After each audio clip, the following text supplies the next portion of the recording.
Bonjour à tous. Aujourd'hui, on va voir une petite astuce de collection Lecto.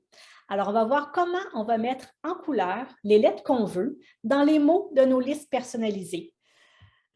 Alors, dans les mots prédéfinis de l'application, vous savez qu'à partir des paramètres, vous pouvez aller choisir de quelle couleur apparaîtront les lettres des graphies qui sont travaillées.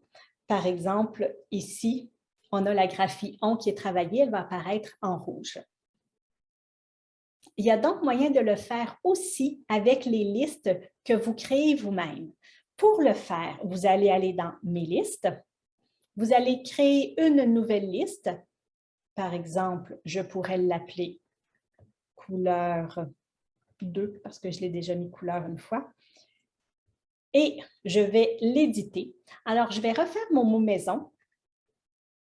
Et vous allez voir, si je mets le « S » entre crochets, donc bien des crochets, ceux qui sont un peu carrés, pas les parenthèses, si on le met entre crochets, les lettres qui sont à l'intérieur du crochet vont être de la couleur choisie dans les paramètres. Donc ici, j'ai mis le S, mais je pourrais mettre le ON ou je pourrais mettre le AI.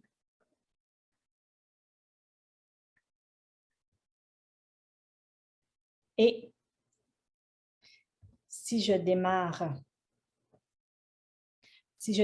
le jeu avec les mots que je viens de créer, vous allez voir maison, donc j'ai le ON, j'ai le S, j'ai le AI. Donc, vous pouvez vraiment aller choisir qu'est-ce que vous allez mettre en couleur dans les mots que vous créez vous-même dans vos listes personnalisées. Ça peut paraître un peu fastidieux de mettre des crochets comme ça à partir du iPad. C'est vrai que ce n'est pas le plus simple. Par contre, si vous créez vos listes de mots en amont, soit sur un logiciel de traitement de texte, par exemple sur Word, vous pouvez écrire tous vos mots et ensuite faire un chercher et remplacer.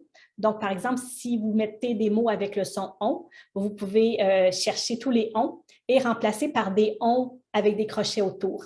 Et ça, c'est super rapide. Après, vous copiez toute votre liste d'un seul coup. Vous pouvez la coller directement, toute la liste d'un seul coup dans l'application.